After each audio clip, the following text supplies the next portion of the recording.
हे WhatsApp guys, welcome back once again. दोस्तों, आज की कहानी जो एक्सप्लेन करने जा रहे हैं उसका नाम है बेकी। कहानी की शुरुआत होती है एक 13 साल की लड़की से, जिसे देखकर हर किसी को लगेगा कि ये किसी आम और मामूली सी लड़की है। आखिर इतनी छोटी सी लड़की कर ही क्या लेगी। लेकिन दोस्तों, इस गलत फहमी में मत पड़िएगा, ये लड़की हमसे और आपसे 10 गुना आगे है।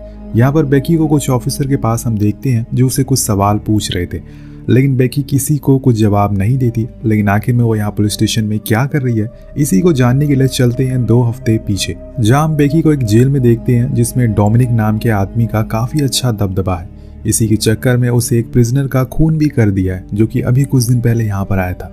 डोमिनिक के साथ 3 और साथी हैं जिन्होंने उसके इस काम में मदद की है, लेकिन वो किसी को कुछ नहीं बताते और कुछ ही देर बाद ऑफिसर को पता चल जाता है कि ये खून किसने किया। इसीलिए वो एक एक करके तीनों को पकड़ लेते और उन्हें अब एक खास जेल में ले जाने की तैयारी चल रही है, जहाँ पर इनका सामना इनकी ही तरह खूंखार कैदियों से होगा। ये कहानी का प्लॉट है। अब चलते हैं दूसरे प्लॉट की ओर, जहाँ पर हम बेकी को स्कूल में देखते हैं। उसकी वहाँ किसी से बनती नहीं है क्योंकि वो काफी गुस्से वाली है, और यही वजह है कि उसका कोई दोस्त भी नहीं है। कुछ देर बाद उसके डैड उसे लेने के लिए आने वाले। जब स्कूल ऑफ होता है तो वो उन्हें अपने सौतेली माँ के पास ले जाने के लिए आए थे। ऐसा क्यों, ये आपको कुछ ही देर में पता लग जाएगा। लेकिन यहाँ पर भी हम देखते हैं कि डैड और बेकी की कुछ बनती नहीं है। दोनों आपस में ढंग से बात नहीं करते। बीच में उसके डैड कुछ सामान के लिए एक शॉप पर रुकते हैं और वहाँ बेकी फ़ोन में अपनी मॉम की कुछ पुरानी तस्वीरों को देखती है, वीडियोज़ को देखती है और उन्हें मिस करती है। दरअसल 2 साल पहले उसकी मॉम की मौत हो गई किसी बीमारी की वजह से। तब से ही बेकी का बिहेवियर बहुत चेंज हो गया। उसे लगता है कि उसके मॉम की मौत का जिम्मेदार उसके डैड है। उन्हीं की वजह से उनकी मौत हुई है, क्योंकि वो उनका सही से ख्याल नहीं रखते थे। इसके बाद हम दूसरी तरफ देखते हैं, जहाँ पर डोमिनिक अपने एक साथी से कहकर अपने एपेक्स नाम के कैदी को मरवा देता है, जिससे कि हड़कंप मच जाती है और पुलिस वाले ट्रक को रोकते हैं। इसी मौके का वो लोग इंतजार कर रहे थे, कब वो कार को रोकें और कब वो अपने हाथ खोलें।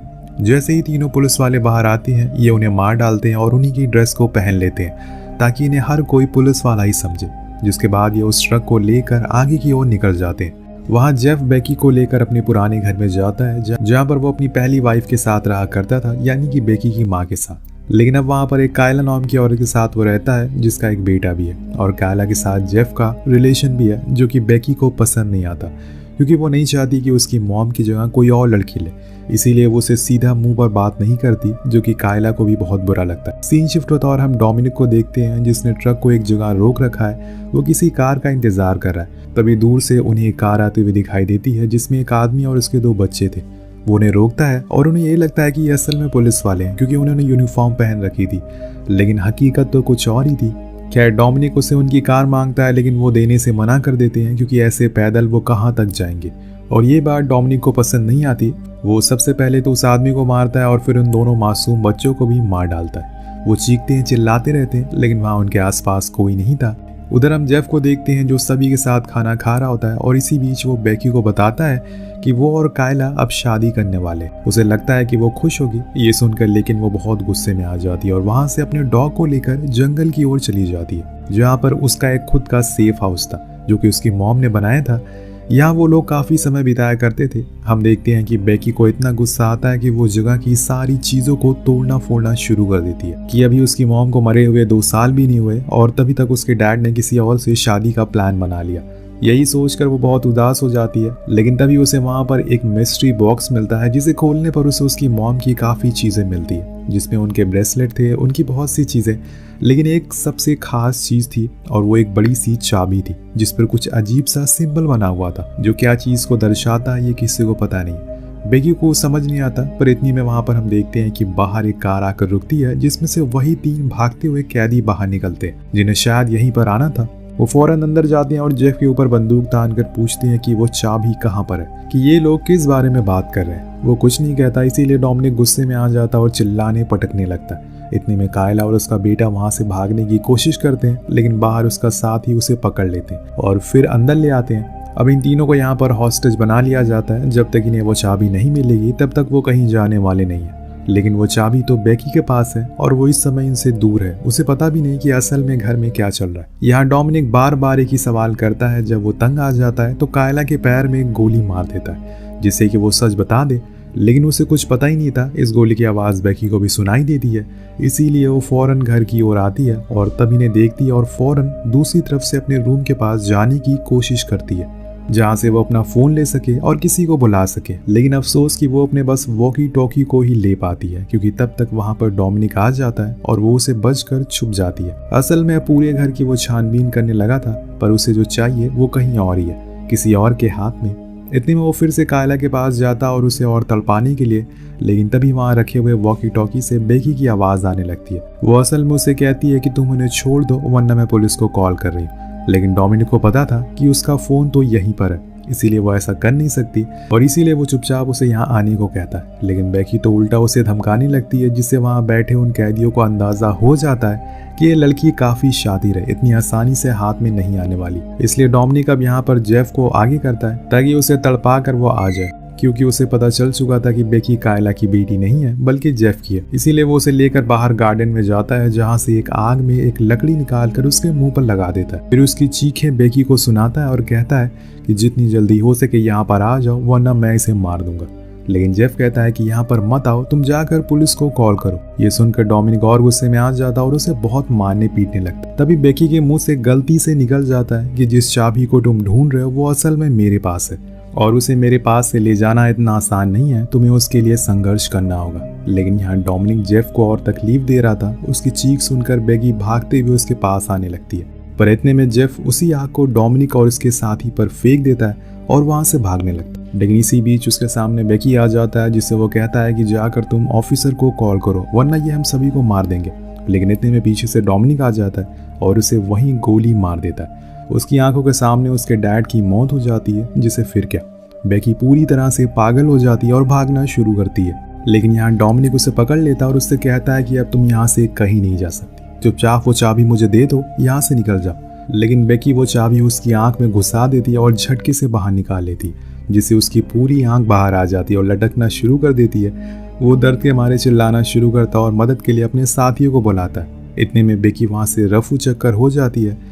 डोमिनिक फौरन घर में जाता है, अपनी उस लटकती हुई आंख को लेकर अपने साथी से कहता है कि इसे काट दो। अब उसका साथी उसे काटता है, जिससे कि डोमिनिक दर्द के मारे चिल्लाता रहता है। और फिर थोड़ी देर बाद जब सब कुछ शांत हो जाता है तो उसे थोड़ा आराम मिलता है। वो अपने एक साथी काल को बेकी को ढूंढने के लिए भेजता है, जहाँ भी दिख जाए, और कहता है कि जहाँ भी वो दिख जाए उसे मार देना, ये मेरा ऑर्डर है। लेकिन उसे ढूंढ पाना इतना आसान नहीं था, क्योंकि वो इन लोगों से 4 कदम आगे ही रहती थी। बेकी भागकर अपने उसी सेफ हाउस में चली जाती है जहाँ पर वो पहले थी। वहाँ पर कुछ ऐसे टूल्स बनाती है जिससे कि किसी भी इंसान को मारा जा सके। यानी कि अब वो आर पार की लड़ाई लड़ना चाहती है और अपने डैड की मौत का बदला लेना चाहती है। कुछ देर बाद वहाँ पर काल पहुंच जाता और उसे देखकर बेकी छत पर आ जाती है। उससे कहता है, देखो तुम अभी छोटी हो, इसीलिए अभी हम तुम्हें कुछ नहीं करेंगे, तुम बस उस चाबी को मेरे हवाले कर दो, हम फिर यहाँ से चले जाएंगे। वो उसे अपनी बातों में फंसाने की कोशिश करता है, तो बेकी थोड़ी देर बाद उस चाबी को दूर फेंक देती है। लेकिन जब काल उसे उठाने के लिए जाता है तो वो चाबी नहीं बल्कि एक कॉइन होता है। अब जैसे ही वो उसे मारने के लिए मुड़ता है, तब तक बेकी एक स्लाइडिंग मशीन से तेजी से नीचे आती है और उसकी छाती पर एक पेंसिल घुसा देती है। वो बुरी तरह से जख्मी हो गया था, लेकिन उसमें इतनी जान थी कि वो बेकी से लड़ सकता। लेकिन दोस्तों यहाँ पर वो काल को मौका ही नहीं देती उठने का। वो फौरन अपने बैग से एक शार्प स्केल निकाल और उससे लगातार उसके गर्दन पर हमला करना शुरू कर देती है, जिससे कि उसका पूरा मुंह खून से लाल हो जाता और आखिर में उसी स्केल को उसकी गर्दन के आर पार कर देती है और उसकी मौत हो जाती है। अब आपको समझ आ गया होगा कि हमने शुरुआत में ऐसा क्यों कहा कि ये लड़की काफी ज्यादा तेज है। उधर हम घर पर जॉनी को देखते हैं, जो भले ही देखने में बहुत बड़ा और ताकतवर है, लेकिन उसका दिल बहुत ही कमजोर है, सॉफ्ट है। इसीलिए वो कायला के पास जाता और उसके जख्म को देखने लगता है। उसे बुरा लग रहा था कि उसने पैर में बिना किसी वजह के गोली मार दी। तभी कायला कहती है कि मेरा एक बेटा है, प्लीज हमें जाने दो, तुम्हें मुझसे क्या मिल जाएगा, जो तुम्हें चाबी चाहिए वो तो बेकी के पास है। तभी वहाँ पर डोमिनिक आ जाता है एक आंख को लेकर, उसके कोने में ले जाकर कहता है, तुम्हें अपने मकसद को भूलना नहीं है, तुम्हें ये नहीं भूलना है कि हम यहाँ पर कैसे कैसे पहुंचे हैं। हमने 3 साल इस दिन का इंतजार किया, हमें वो चाबी किसी भी हाल में चाहिए, कुछ भी हो जाए। तुम्हें इन लोगों की बातों में नहीं आना है। वो उसकी बातों में आ जाता है और फिर वो उनकी निगरानी करने लगता। उधर हम बाहर हेमंड नाम के आदमी को देखते हैं, जो काल के आने पर उसकी जगह पर बेकी को ढूंढने के लिए निकल गया था।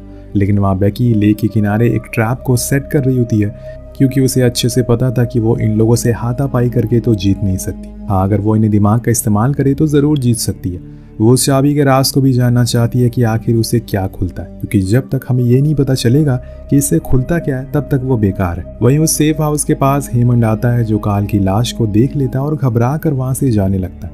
लेकिन इतने में बेकी वहाँ पर आ जाती है और उससे कहती है कि तुम्हें की चाहिए ना तो मेरे पीछे आओ। वो उसका पीछे भागने लगता है और यही तो बेकी की चाल थी।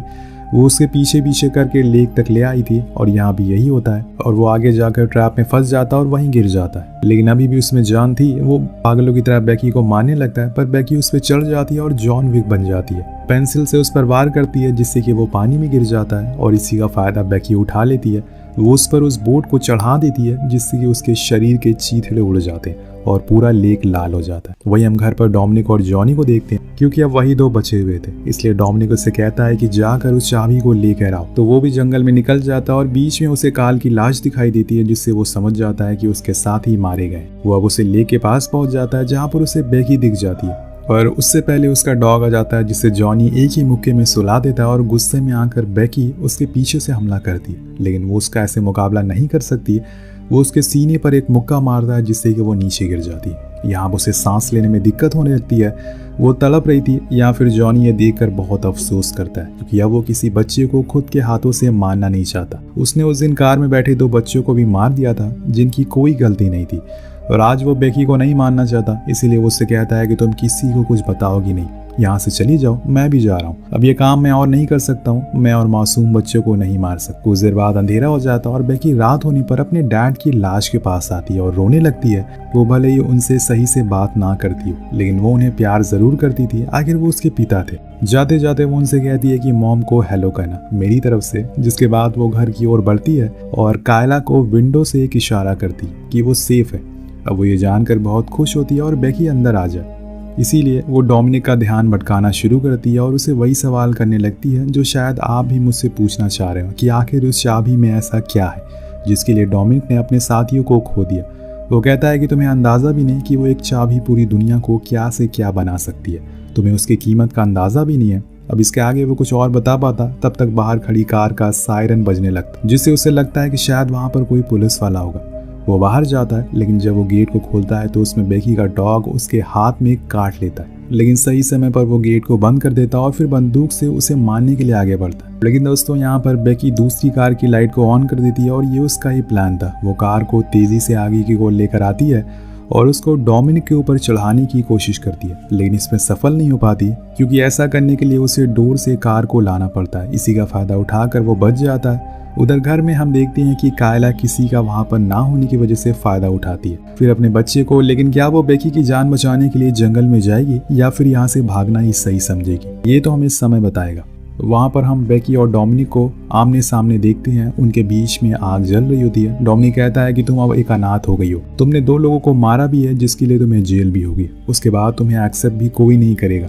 लेकिन बेकी उसकी बातों में नहीं आती और उसके ऊपर पेट्रोल फेंक देती है और उसे आग की वजह से जलना शुरू हो जाता है। लेकिन वो इतनी आसानी से मरने वाला नहीं था। वो उस आग से बच जाता और फिर बेकी को पकड़ लेता है। उसके हाथ से वो चाबी भी छीन लेता है जिसके बाद वो उस पर बंदूक तान देता और कहता है कि तुम्हारा अब ये खेल यहीं पर खत्म हुआ। लेकिन तभी वहाँ अचानक से जॉनी आ जाता है जो कहता है कि अब उसे इस बच्ची को मारने नहीं देगा और इसी को लेकर उन दोनों में हाथापाई होने लगती है, जिसका फायदा उठाकर बेकी पास में ही पड़े एक चेन सॉ को लाती है और डोमिनिक की गर्दन पर चला देती है। जिसके बाद क्या होगा वो तो आपको पता ही है। सब कुछ होने के बाद जॉनी उससे माफ़ी मांगता है कि उसके डैड को उसे मारना नहीं चाहिए था, उसने बहुत बड़ी गलती कर दी।